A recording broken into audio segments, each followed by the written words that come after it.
Halo dan selamat datang di Gcast, Gita Podcast untuk Anda sekalian. Bersama saya pemandu acara, Ana Aulia Bahat. Pada episode spesial kali ini, kita akan berbicara mengenai tema internal dalam praja, yaitu pengaruh budaya dan adat terhadap lingkungan praja. Jadi jika Anda penggemar acara ini, harap untuk mengikuti kami di media sosial baik di YouTube maupun Instagram. Saya sendiri sangat antusias untuk membahas topik ini, dikarenakan topik ini merupakan topik yang cukup menarik, karena yang seperti kita ketahui bersama, Institut Pemerintahan Dalam Negeri merupakan perguruan tinggi di Indonesia yang fokus pada pendidikan dan pelatihan calon aparatur sipil negara. Peminat IPDN semakin banyak di setiap tahunnya karena program studi yang ditawarkan berfokus pada karir di pemerintahan dan memberikan stabilitas pekerjaan, gaji, serta kesempatan untuk berkontribusi langsung terhadap pembangunan dan pelayanan publik. IPDN terkenal akan sebutan Indonesia Mini.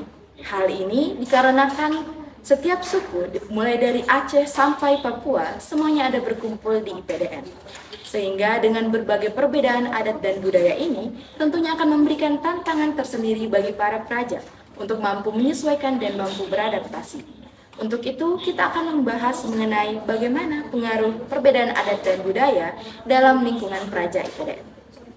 Dengan mendengarkan episode ini, kita akan mengenal lebih banyak tentang praja dan lebih dekat dengan kampus impian banyak pelajar di Indonesia. Untuk itu, dalam membahas topik ini, kita akan kedatangan tamu spesial dari praja langsung.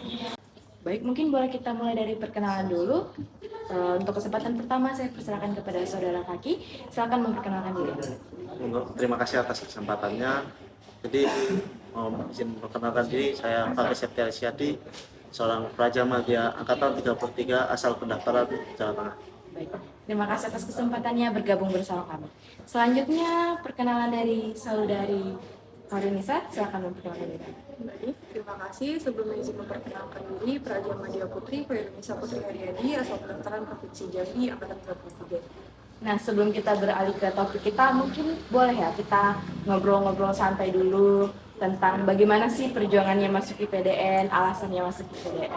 Mungkin bisa mulai dari Saudara Fakih dulu, mungkin dijelaskan kenapa memilih IPDN. Jadi IPDN itu sebenarnya saya malah pilihan kedua ya, karena dulu pertama saya memilih pendidikan dokter gigi di UNAIR, tapi sayangnya tidak terima. Jadi saya mencoba untuk memilih pilihan kedua, kayak kok IPDN tuh kayak sekolah lulus bisa jadi PNS. Nah, itu jadi motivasi saya untuk melanjutkan ke IPDN ini, dan alhamdulillah saya diterima langsung, lulus dari SMA langsung diterima ke IPDN. Nah, menarik sekali. Mungkin untuk alasan masuk IPDN-nya juga bisa dijelaskan dari narasumber kedua, kenapa memilih IPDN? Baik, terima kasih sebelumnya. Mungkin kalau soal masuk IPDN itu kayaknya terlalu spesifik ya. Sebelumnya itu kan saya kebetulan tes IPDN sendiri itu tahun ketiga. Saya udah coba 3 kali tes. Karena di tahapan pertama tes itu saya gagal di Pantugir. Pantugir sudah perizinan akhir, terus belum rezeki karena emang niat awalnya itu nggak sama sekali mau masuk IPDN.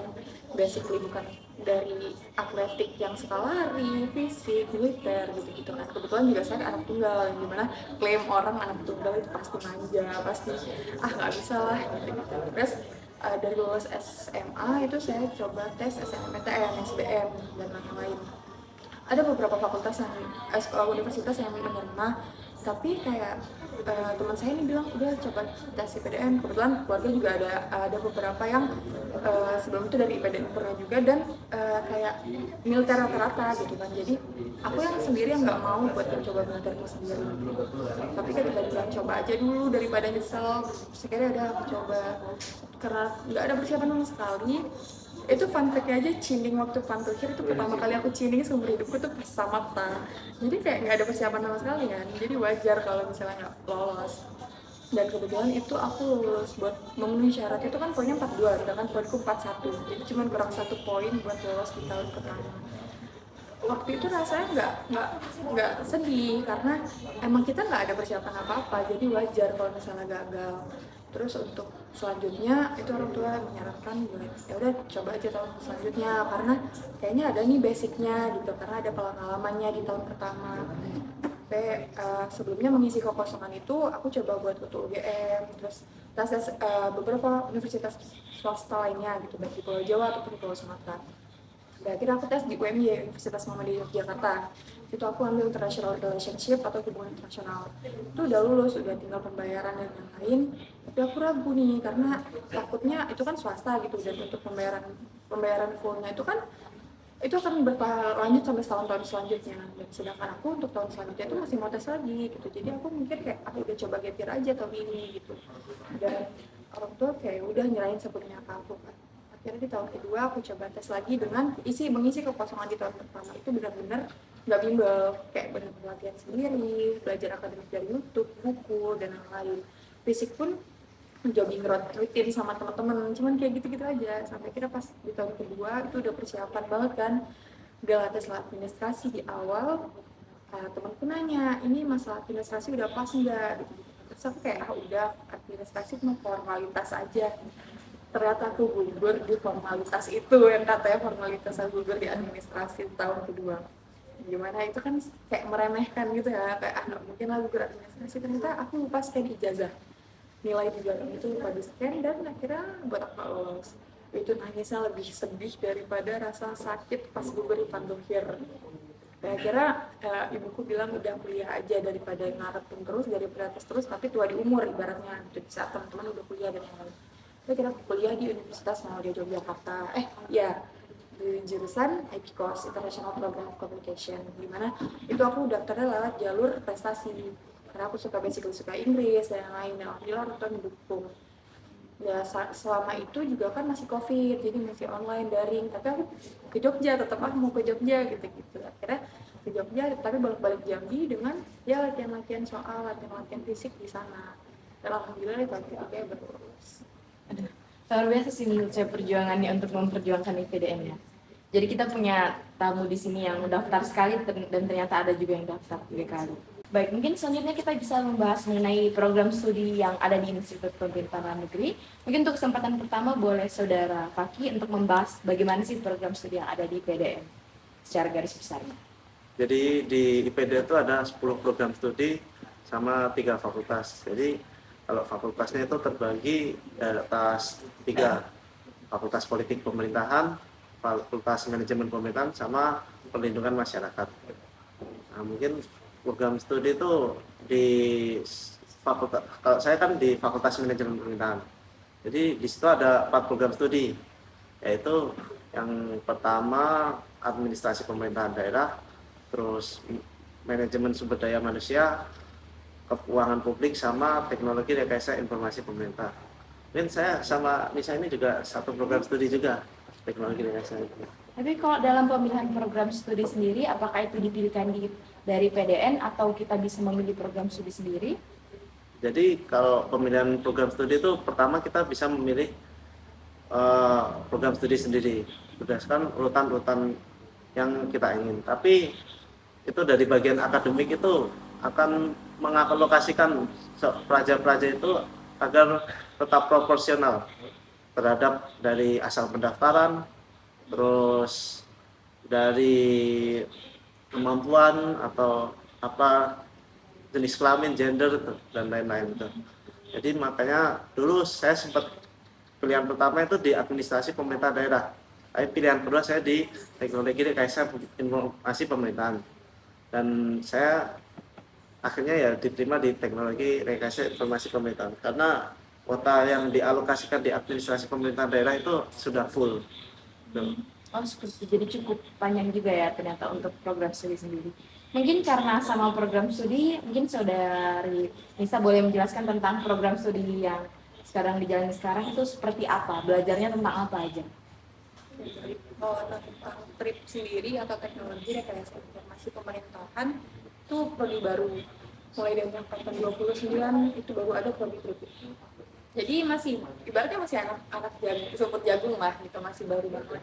Terus kalau untuk apa itu prodi TRIP sendiri, mungkin karena sekarang pemerintahan itu sudah era digitalisasi, semua hal globalisasi udah penuh digital, baik itu dari government dan yang lain. Jadi mau nggak mau kita sebagai lembaga yang khusus mendidik atau menempa dan melahirkan generasi baru sebagai di pemerintahan khususnya, masa kita nggak ada sih gitu prodi yang menjuruskan tentang teknologi itu sendiri. Oleh karena itu adalah dibuat dengan prodi untuk saat ini dan seterusnya. Untuk prodi trip sendiri itu kami belajar banyak sih. Kalau untuk tingkat 1 itu kan kami masih basic, masih penyamakan dari semua prodi itu masih sama pembelajaran baik itu mata kuliahnya ataupun materi-materi lainnya. Tapi untuk tingkat 2 disebar di regional itu baru difokuskan sesuai dengan prodi masing-masing gitu. Untuk kami sendiri untuk tingkat 2 di Sumatera Barat di kampus Bukit Baso tepatnya itu kami ada belajar tentang coding, tentang SQL, tentang dan banyak lagi yang memfokuskan tentang program-program dan menjalankan e-program gitu, baik di pemerintahan ataupun di masyarakat, dan nantinya kita akan melayani masyarakat secara digitalisasi. Baik, mungkin setelah kita berbicara cukup panjang kan tentang Institut Pemerintahan Dalam Negeri, mungkin kita bisa langsung ke tema kita tentang apa sih perbedaan adat dan budaya dan pengaruhnya terhadap raja. Nah, selanjutnya mungkin boleh dari saudara kaki dulu sendiri menjelaskan tentang apa sih bagaimana kebiasaan di daerah atau di rumah dan apa perbedaannya dengan ternyata pas masuk di IPDN ini dengan berbagai raja lain, apa perbedaan yang paling terasa? Nah, ini topik yang menarik ya. Jadi kalau perbedaan yang terasa kan dulu sempat culture shock, kayak saya dulu pas di rumah di Solo sama di PDN. Jadi kan kalau di Solo kan teman saya kan juga sama-sama Solo. Kalau di PDN tuh dari seluruh satu Indonesia. Terus kan biasanya kalau orang Solo itu kan cuma kayak halus lembut, cuma kayak kayak gitu kan. Di PDN tuh dari berbagai adat tuh ada kayak ciri khas seseorang, dari sukunya, dari tingkah lakunya, kayak bicaranya, atau itu kayak ada kayak perbedaan. Bahkan saya sama Jawa Tengah itu juga merasa berbeda dari yang saya Jawa yang dari Solo sama yang tahu Jawa dari Ngapak itu.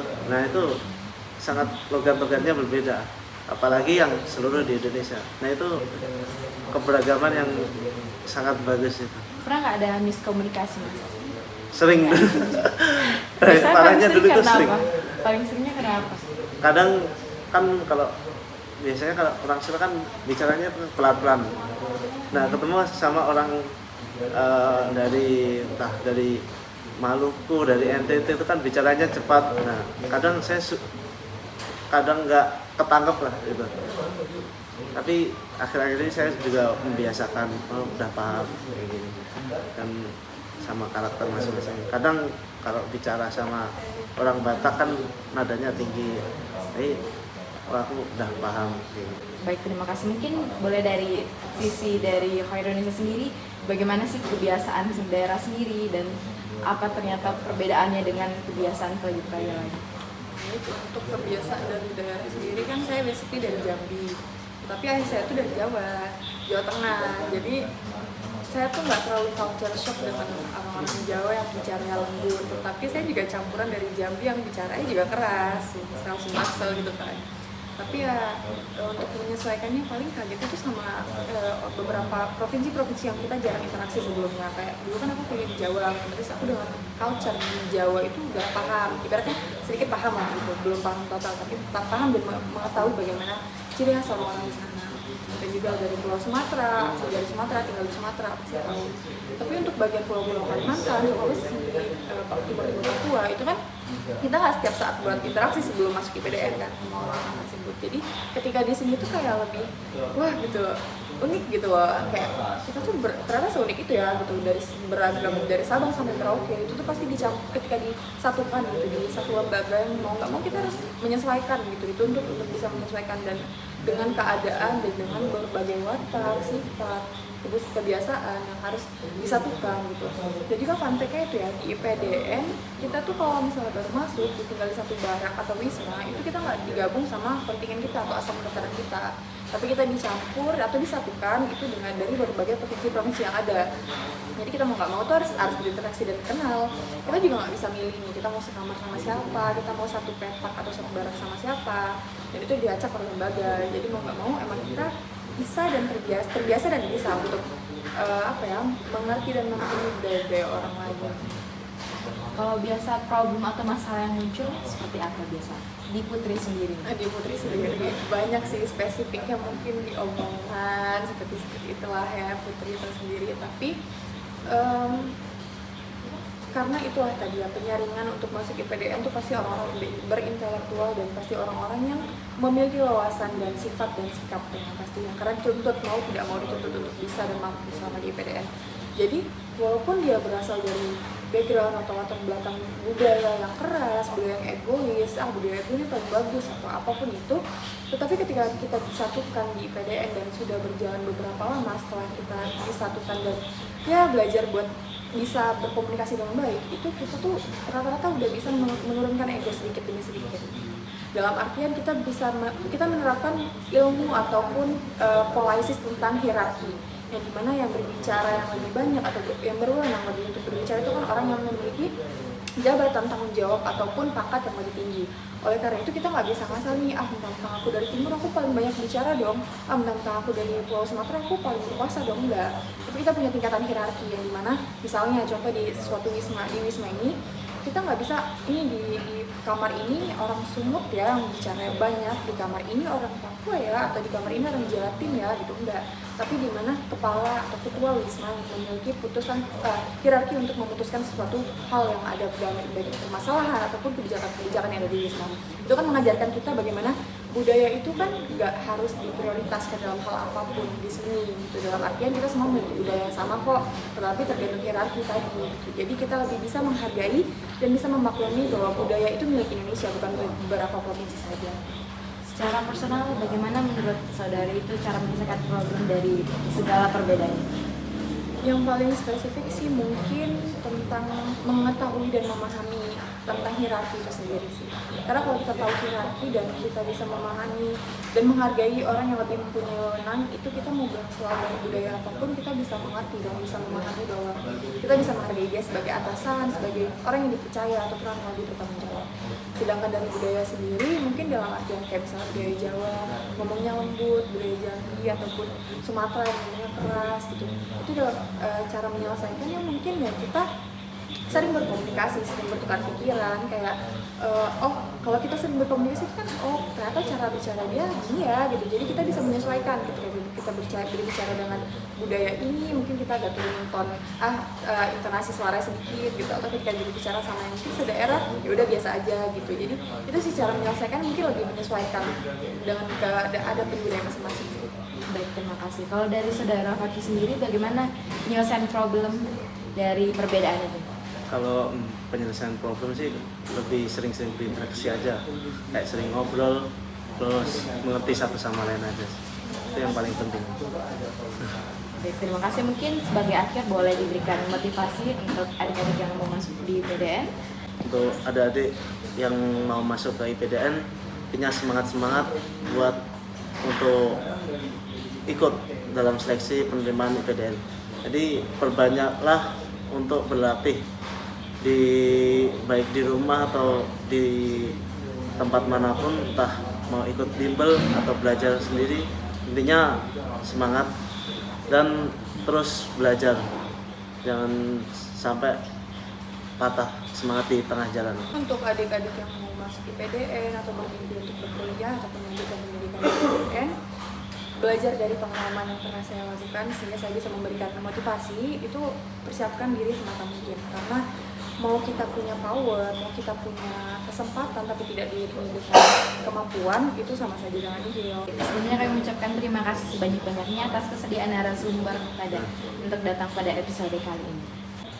Terima kasih telah mendengarkan podcast kami hari ini.